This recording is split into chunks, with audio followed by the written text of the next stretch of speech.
A homeless girl gave her only blanket to a freezing, abandoned child. This single act of mercy was witnessed, triggering an avalanche of events that would bring a notorious brotherhood to a standstill, unravel a dangerous conspiracy, and forge an unlikely family from the coldest night. If you're new here, subscribe and comment your location. Now let's begin. "You'll freeze, kid. Take it back." The voice, gravelly and low, cut through the drumming rain and the baby's thin, frantic cries. Under the concrete belly of the Grant Street Bridge, 16-year-old Mercy didn't look up. Her fingers, blue-tipped and trembling, were busy tucking the last frayed corner of her gray wool blanket around the shivering infant strapped into a broken, rusted stroller. "He's smaller," she whispered, more to the baby than to the stranger. She smoothed a hand over the now-covered lump, her own threadbare jacket instantly soaked through by the icy November downpour. A motorcycle headlight, a single cyclops eye, had been the only witness to her discovery moments before. She'd been huddled in her usual nook, trying to become one with the damp wall when the whimpering had reached her. It wasn't a stray cat. It was a human sound, a desperate, tiny plea. She found the stroller wedged behind a pillar, one wheel bent, the baby's face blotchy and cold, wrapped in only a thin, wet onesie. Without a second thought, Mercy had shed her only source of warmth. The owner of the voice dismounted his bike, the heavy chrome machine letting out a sigh of metal as he kicked the stand down.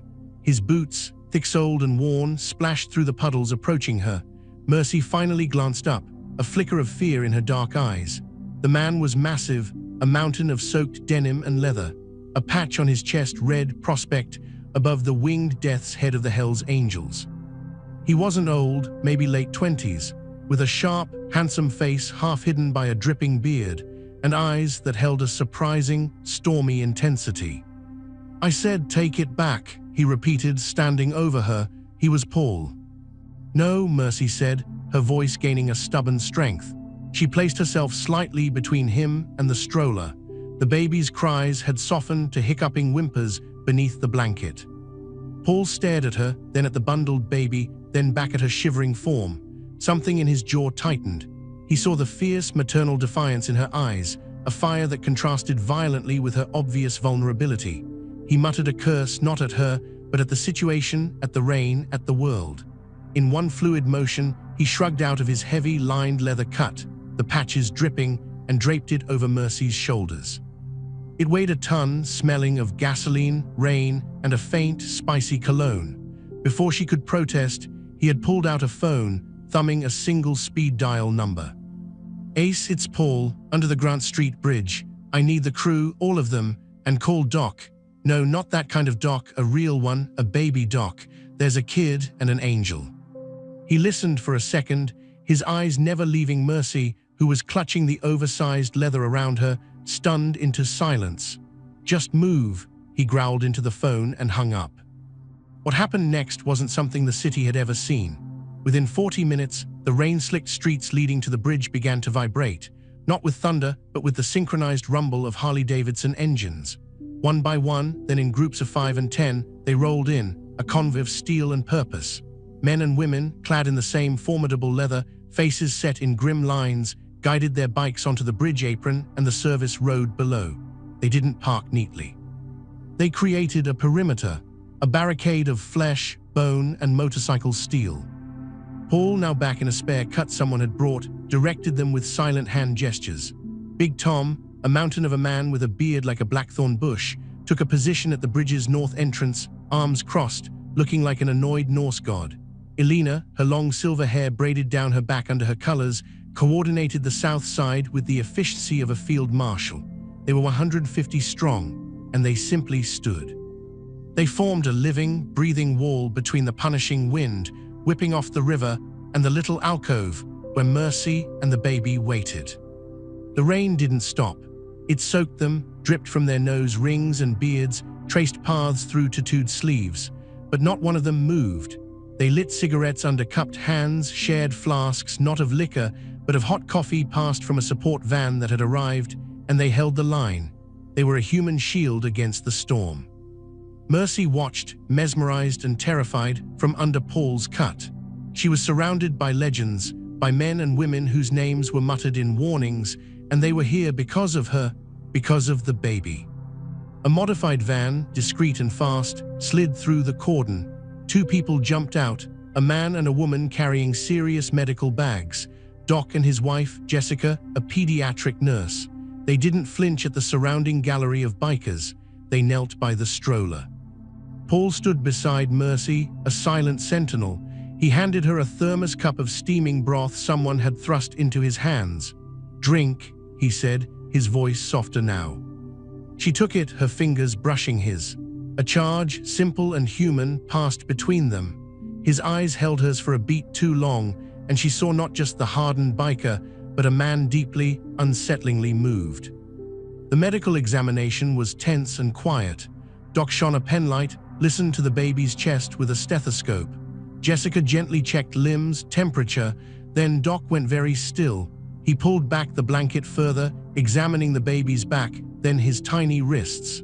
He looked up at Paul, his expression unreadable. "Paul, a word." They stepped a few feet away, but the acoustics under the bridge carried the doctor's hushed, urgent tone to Mercy's ears. "This baby, he's about 4 months old. He's malnourished, hypothermic, but he's fighting. That's not what's Paul. He has a birthmark, a very distinct one. A port wine stain, shaped almost like a crescent moon, here on his lower back. And his wrists, there are faint marks, like he's been tied." Paul's face darkened, so he was taken, dumped. Doc shook his head, lowering his voice further. "I saw an alert this morning, a statewide Amber Alert. The Randall baby, Lucas Randall, 4 months old, son of David Randall." The name hit Paul like a physical blow. Every biker within earshot seemed to stiffen. David Randall wasn't just a wealthy businessman, he was a rival, not in clubs, but in certain, less legal enterprises that operated in the city's gray shadows. There was a tense, unspoken understanding, a fragile peace, between Randall's organization and the established, old-school structure of the Angels. This changed everything. "Randall's kid," Paul breathed, his eyes flicking to the baby, then to Mercy, who was watching them wide-eyed. Who'd be stupid enough to snatch his heir? "Someone who wants a war," Big Tom rumbled, having overheard. "Someone who dumps the kid here, under our bridge, in our territory. This isn't a coincidence, brother. This is a frame. They want Randall to think we took his boy." A cold, dangerous silence fell, broken only by the rain and the idle rumble of a few engines. The act of charity had just plunged them into the heart of a potential gang war. Paul walked back to Mercy. He crouched down in front of her, his eyes level with hers. "What's your name?" "Mercy," she whispered. "Mercy," he repeated, as if tasting the word. "You might have just saved more than this baby's life. You might have saved a whole lot of people from a bloodbath, but we're in deep water now." "What's happening?" she asked, her voice small. "That baby is someone very important, and someone very bad wanted him to disappear on our doorstep. We can't call the cops yet, not until we know who's behind this, and we can't give him to his father until we can guarantee his safety and prove it wasn't us." He made a decision, standing tall and addressing the gathered members. His voice carried, clear and commanding. "The baby stays with us. We protect him and her," he nodded at Mercy.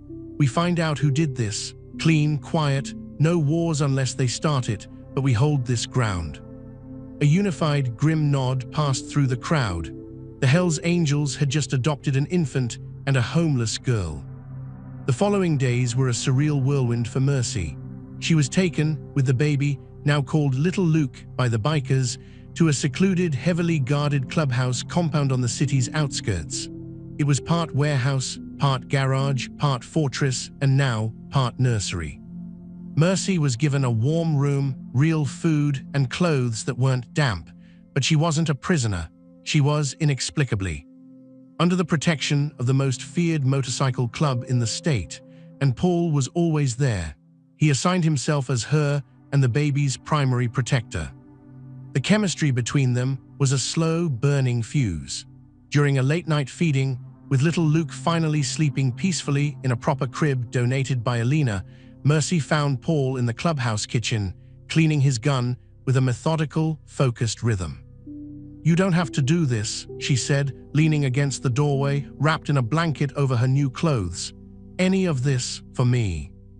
He didn't look up. Yes, I do. He reassembled the weapon with practiced ease. You gave your only blanket. In my world, that's the highest currency there is. Loyalty, sacrifice. You paid a debt you didn't even owe. We owe you now. It wasn't a transaction, she said, a hint of her old fire returning. He finally looked at her, his gaze piercing. I know, that's what makes it matter. Another night, she walked in on him singing a rough, off-key lullaby to a fussy Luke. It was a Johnny Cash tune, but slowed down. He stopped abruptly when he saw her, looking more vulnerable than she'd ever seen him. Sorry, he muttered, embarrassed.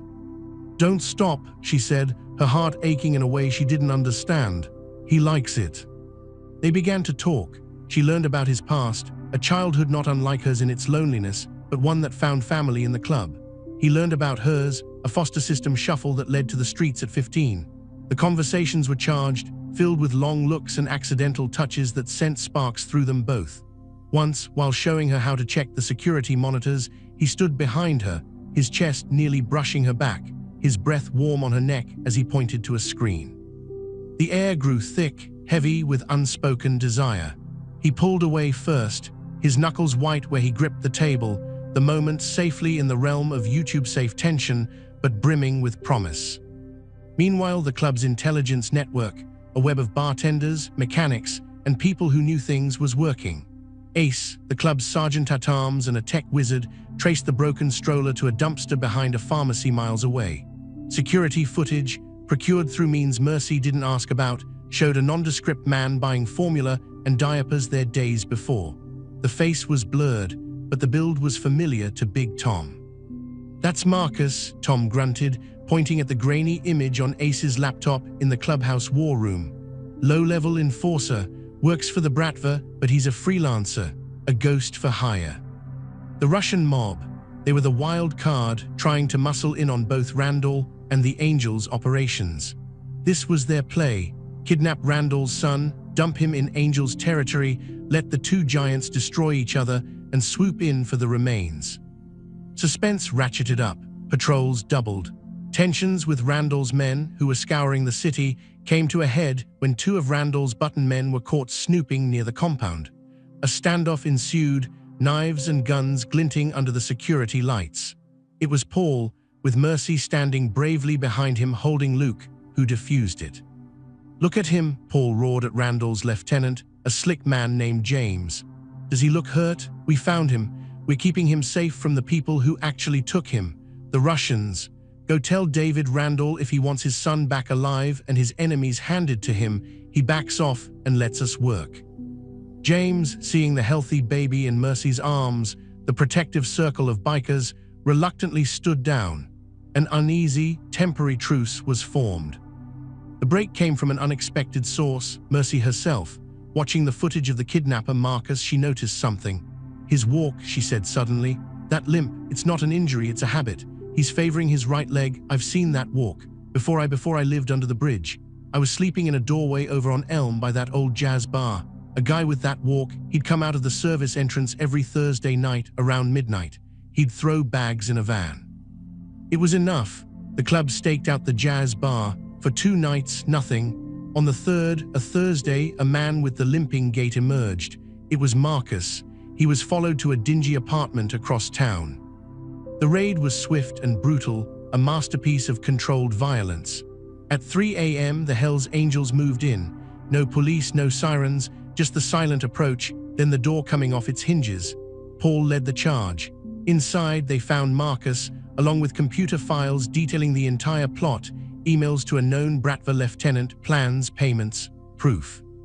But they also found something else. A second baby crib empty, a woman's photo on the fridge, Marcus's sister, who Ace quickly uncovered, had lost her own child to CPS months ago. The plot had a personal, twisted layer. Marcus was paid, but he was also clearly unhinged by grief, planning to eventually keep Luke for himself. Back at the compound, with the evidence secured, Paul made the call to David Randall. The meeting was set for neutral ground, the very same Grant Street bridge, at dawn. The storm had passed, leaving a clean, cold sky.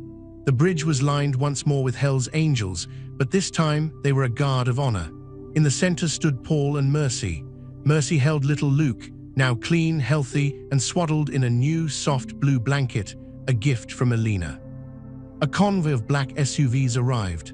David Randall, a man in his 50s with sharp, anxious eyes, emerged, surrounded by his own security. He froze when he saw the baby. Paul stepped forward, holding out a tablet with the evidence.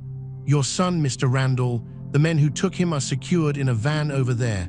Their confession, their plans, it's all there. The Russians, we're giving them to you as a gesture of good faith."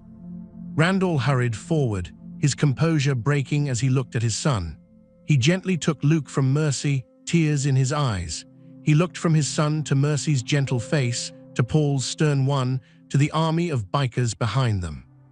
You protected him," Randall said, his voice choked. "She did," Paul said, placing a hand on Mercy's shoulder. The gesture was possessive, protective, and proud. "She gave him her only blanket on a freezing night. We just made sure the storm didn't come back for him." Randall nodded, a world of understanding passing between the two powerful men. The path to peace, or at least a respectful détente, was opened not by force, but by an act of mercy. As Randall's convoy pulled away with Luke, a profound silence settled on the bridge. The mission was over, the war was averted. Paul turned to Mercy. The rising sun cast a golden halo around her messy hair. She looked lost, the purpose of the last week gone. "What happens now?" she asked, her voice barely a whisper. Paul looked at her, at this fierce, selfless girl who had walked into his life and turned it upside down without even trying. He thought of the empty room at the compound, of the quiet conversations, of the electric charge he felt every time she was near. "Now," he said, stepping closer, his voice rough with emotion. "Now, if you want, you come home, not to a room, home with me." It wasn't a proposal from a prince. It was an offer from a biker, raw and real. A sharing of his life, his family, his messy, dangerous, loyal world. Mercy looked into his stormy eyes and saw the shelter she'd been searching for all her life. Not in four walls, but in a person. She saw the family she never had, standing behind him, waiting. Elena gave her a small, encouraging smile. Big Tom gave a gruff nod. She didn't say yes with words. She simply stepped forward, closing the final distance between them, and leaned her head against his chest, right over the winged skull on his cut. His arms came around her, solid and sure, holding her as if she were the most precious, fragile thing he'd ever touched. Around them, 150 Hell's Angels let out a collective, low rumble of approval, not a roar, but a sound of profound satisfaction. The engines coughed to life, but this time, the sound was different. It wasn't a threat. It was a victory song, a homecoming march. As the sun fully cleared the horizon, bathing the city in light, the rumble of the engines faded down the street, leaving the Grant Street Bridge quiet and empty once more. But under its concrete expanse, the ghost of a simple, profound act lingered, the moment a girl with nothing gave everything, and in return found a family, a love, and a future she never dared to dream of. The storm was over, and for Mercy and Paul, a new road together was just beginning. The rumble of the motorcycles faded into the morning traffic, leaving a strange, ringing quiet in Mercy's ears. She was on the back of Paul's bike, her arms wrapped tightly around his waist, her cheek pressed against the cool, worn leather of his back. The wind was a physical thing now, not an enemy to hide from, but a force to ride with. She could feel the powerful engine vibrating through her entire body, a primal rhythm that matched the frantic beat of her heart. They weren't heading back to the compound. Instead, Paul took a series of turns that led them away from the industrial zones, climbing into the wooded hills that overlooked the city. He pulled the bike onto a gravel driveway that wound through tall pines, ending at a modest, cedar-shingled house with a wide porch. It was secluded, peaceful, a world away from the grit under the bridge and the fortified clubhouse. He killed the engine, and the sudden silence was deafening. He turned, helping her off the bike, his hands lingering on her waist. "My place," he said simply, his voice a low hum in the quiet, "when I need to be just me." The inside was a surprise. It was clean, spare, but warm. Exposed wood beams, a stone fireplace, walls lined with books instead of trophies or weapons. A large, worn leather sofa faced the hearth, and a big window looked out over the misty treetops towards the distant skyline. It was the home of a thinking man, a private man, not the prospect everyone saw. "It's beautiful," Mercy breathed, standing in the middle of the living room, feeling impossibly out of place in her new jeans and sweater. "It's quiet," Paul said, watching her. He shrugged off his cut, hanging it carefully on a peg by the door, and moved to the fireplace, crouching to build a fire. The mundane, domestic act seemed profoundly intimate. The muscles in his back shifted under his thin t-shirt as he arranged the logs. Mercy watched, a heat spreading through her that had nothing to do with the soon-to-be flames. "You're staring," he said without turning around, a hint of amusement in his voice. "Sorry," she murmured, but didn't look away. He lit the kindling. An orange light bloomed, casting dancing shadows on his sharp features as he stood and faced her. The space between them crackled with the same tension as the new fire. "Are you hungry?" he asked. She was filled with a buzzing, nervous energy. "No." "Thirsty?" She shook her head. He took a step towards her, then another. He stopped an arm's length away, his eyes searching her face. "What do you need, Mercy?" The question was layered, weighted. It wasn't about food or drink, it was about everything: safety, trust, a future. "I don't know," she whispered honestly. "I've never had a choice before." He closed the final distance, his hand coming up to cup her cheek. His thumb brushed over the curve of her cheekbone, a touch so gentle it made her eyes sting. "You have choices now, all of them. You can stay here. You can have a room at the clubhouse. You can take the stack of cash Alina will try to give you and go anywhere in the world. The only thing you can't do is disappear back under that bridge. That choice is gone." The promise, the protection in his words, was absolute. It was the most romantic, thrilling thing she'd ever heard. "What do you want?" she threw back at him, her own courage flaring. A slow, devastating smile touched his lips, the first real one she'd ever seen from him. It transformed his face, softening the hard lines, making his eyes spark.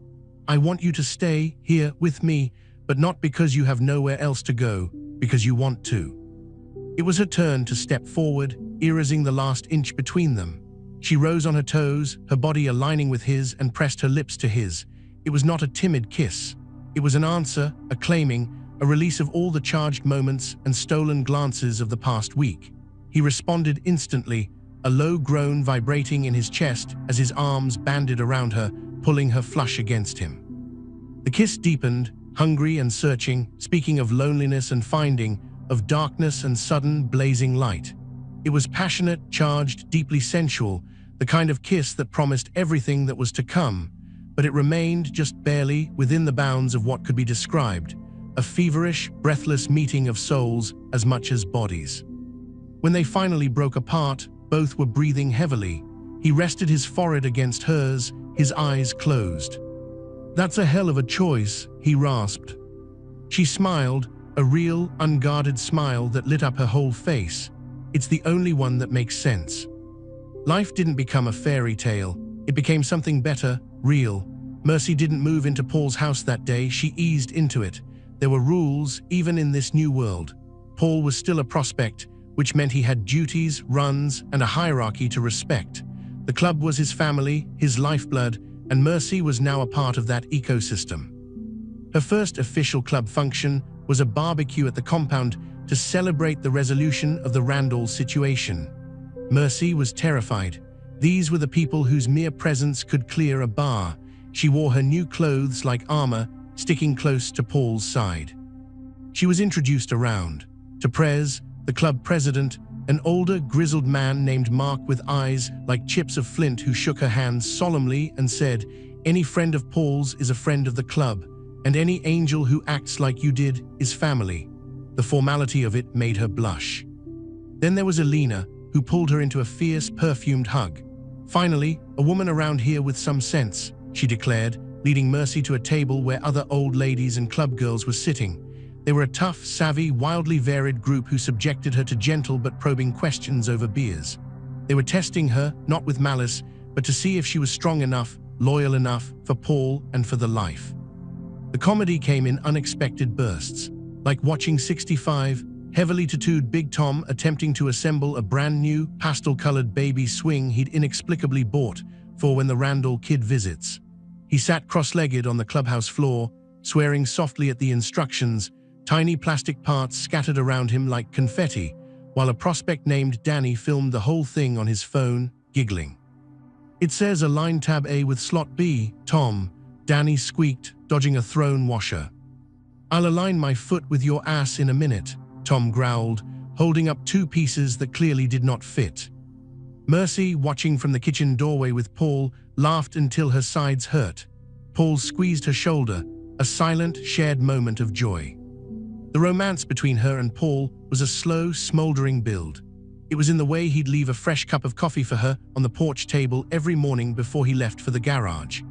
It was in the way she'd wait up for him on nights he had club business, reading by the fire, and he'd come in, smelling of night air and engine grease, and just hold her for long minutes before saying a word.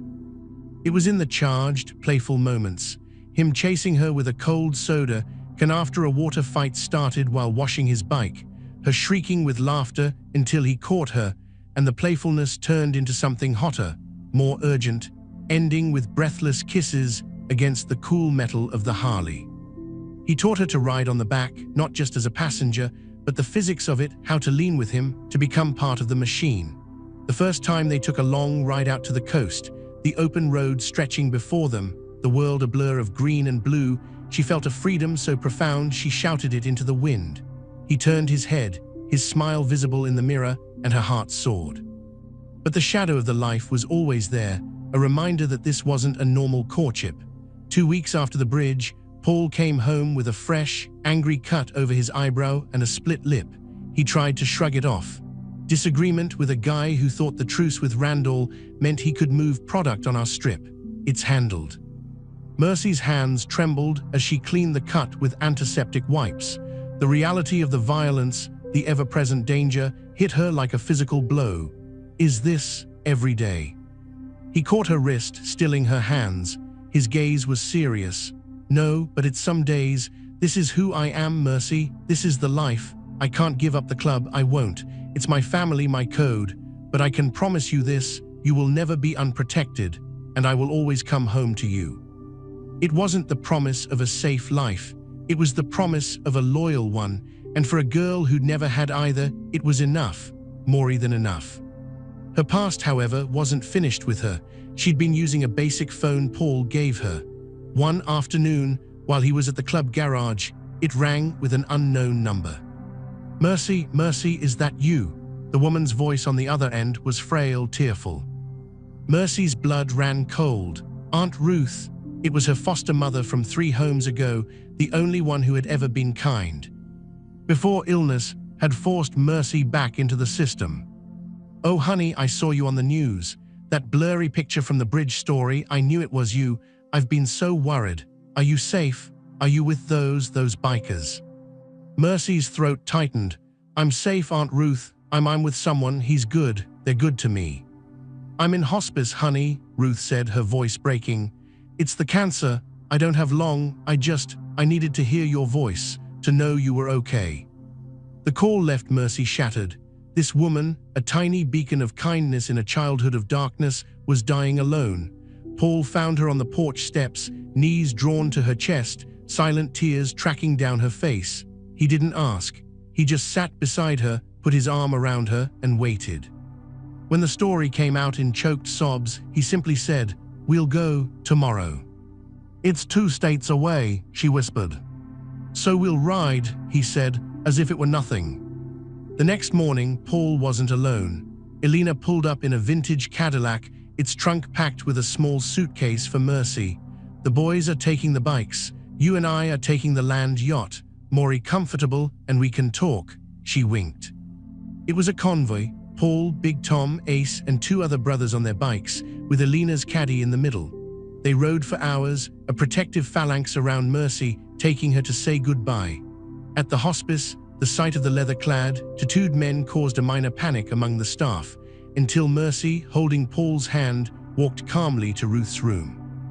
Ruth, tiny and frail in the bed, her eyes widened, then filled with peace when she saw Mercy's face, saw the way Paul stood protectively behind her, his hand a steadying presence on her shoulder.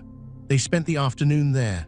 Big Tom, of all people, sat quietly in the corner, his massive presence somehow comforting.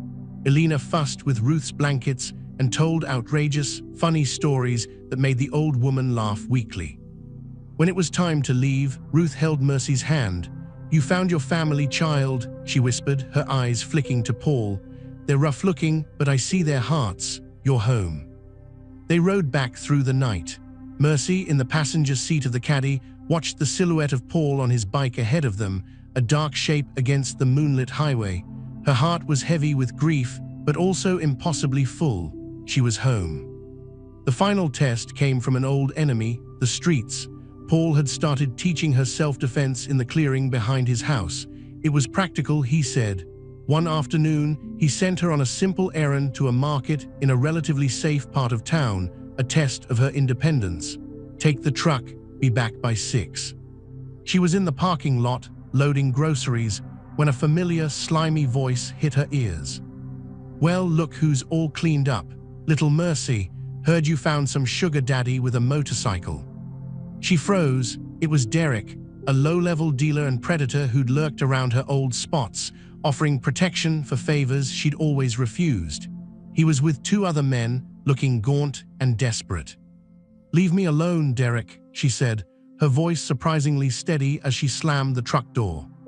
"Or what, you gonna call your biker boyfriends?" He sauntered closer, his eyes roaming over her new clothes with contempt.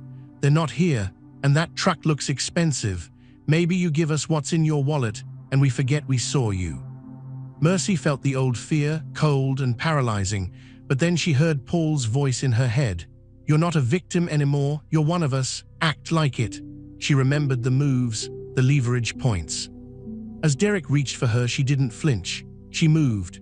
She grabbed his extended wrist, twisted it down and around using his own momentum, and drove her knee up hard, not into his groin, but into his inner thigh, the femoral pressure point Paul had shown her. Derek howled, buckling. His friends stared, stunned. Mercy didn't wait. She got in the truck, locked the doors, and started the engine. Her hands were shaking, but her spirit was iron. She looked at Derek, writhing on the asphalt through the windshield. "He is my biker boyfriend," she said calmly, though he couldn't hear her, "and you just made a very big mistake." She called Paul, not hysterical, but clear and concise. "Derek, from my old life. He and 2 others just tried to rob me in the Market Basket parking lot. I handled Derek. The others ran. I'm safe. I'm coming home." There was a beat of dead silence on the phone. Then Paul's voice, colder than she'd ever heard it, but laced with immense pride. "Good girl, drive straight home, don't speed." By the time she pulled up the gravel driveway, Paul and 3 other prospects were already there, waiting. He strode to the truck, yanked the door open, and pulled her into a crushing embrace, checking her over for any injury. "You're sure you're okay?" "I'm fine," he's not. A ghost of a smile touched his lips. "Tell me everything." She did. When she finished, his expression turned grim. "He won't bother you again, ever." She believed him, not with fear, but with a profound sense of safety. The streets had tried to reclaim her, and she had fought them off. She was no longer prey. She was protected, and she was a protector. That night by the fire, Paul didn't read or tinker. He just looked at her, his gaze full of a fierce, awestruck love. "You amaze me," he said quietly. "You saved me," she replied. "No mercy," he said, taking her hand, his thumb rubbing over her knuckles. "You saved yourself. You saved that baby. You just allowed me to be there for the after." He reached into his pocket and pulled out a small black velvet box. Mercy's breath hitched. He didn't open it. He just held it, his eyes locked on hers. "This isn't a proposal, not yet. That'll come with a ring on my knee, the whole thing. This is a promise." He opened the box. Inside wasn't a diamond, but a small, exquisitely crafted silver pendant, a single detailed feather. "It's for the wing," he said, his voice thick. "The one you earned under that bridge. You're one of us, Mercy, not a member, but the heart of it. This is my promise that this life, my life, is yours, whenever you're ready for the rest of it." Tears spilled freely down her cheeks as he fastened the delicate chain around her neck. The feather rested just above her heart, cool then warming against her skin. It was a symbol far more meaningful than any gem. It was belonging. She kissed him, pouring all her gratitude, her love, her fierce, hard-won hope into it. The kiss turned slow, deep, and full of a promise of its own. He lifted her into his arms, carrying her to the bedroom, where the only sounds were the crackling fire and their whispered vows against each other's skin. The scene faded to the intimacy of tangled limbs and shared breath, to the profound knowledge that they had both been lost, and now, against all odds, were found. Months later, the Grant Street Bridge was just a bridge again. But in the city's underworld, a new legend had taken root. The story of the 150 Hells Angels who became a human shield for a baby and a homeless girl. It cemented a fragile peace with David Randall, who had, with the Angels, delivered evidence, waged a devastating and quiet war against the Russian incursion. A check for a staggering sum, made out to Mercy's future, arrived at the clubhouse, which Paul, after a long talk with Mercy, deposited into a trust for her education. Mercy got her GED. She started community college classes in social work with the full, roaring support of the club. She volunteered at a women's shelter, using her experience to help others. She was, Elena declared proudly, our little scholar. And Paul, he patched in. No longer a prospect, he became a full-patch member of the Hells Angels. The ceremony was private, intense. When he walked into the clubhouse that night with the winged death's head now fully earned on his back, his eyes found Mercy first. The pride in her eyes was his greatest reward. The final scene was under a different bridge, on a sunny day. Paul and Mercy were on his bike, paused during a ride. It was the spot where he'd first taught her to lean into a curve. He felt her tap his shoulder and point. Under the bridge, tucked in a dry, clean nook, was a neatly folded stack of blankets, some canned food and bottled water. A note in Mercy's handwriting was laminated and tied to it. If you need this, take it. No questions, a friend left it. It was a small, ongoing project of hers, funded by the club's Community Outreach Fund, a phrase that made Big Tom snort, but he contributed to generously. Paul turned his head, looking at the woman behind him, the silver feather glinting at her throat in the dappled light. She wasn't the girl he'd found shivering in the rain. She was strong, radiant, his equal in every way that mattered. "Ready to go home?" he asked, his voice filled with a love as solid and unshakable as the road beneath them. Mercy wrapped her arms around him, resting her chin on his shoulder. She looked ahead, at the open road, at the future they were building together, a future born from a single act of kindness on a stormy night. "Yeah," she said, her voice sure and strong, "let's go home." The engine roared to life, a powerful, living sound that echoed off the concrete, a triumphant note in the symphony of the city. It wasn't an end, but a beginning. The road stretched out before them, long and winding, and they rode into it together. A year later, under a string of fairy lights at the compound, Paul knelt, not on concrete, but on packed earth. No velvet box this time, but a simple, perfect diamond. Around them, 150 brothers and sisters fell silent. "Mercy," he said, his voice carrying, "you were the peace in my storm, my family, my heart, marry me." Her yes was lost in the roaring cheer that shook the rafters. The girl who had nothing now had everything: a ring, a family, a man whose love was as fierce and unbreakable as the road they ride together forever. Thank you for watching. Would you have given your only blanket away? Let us know in the comments where you're watching from, and hit subscribe. You never know when a single act of kindness might change your world, and we'll be here to share that next incredible story with you.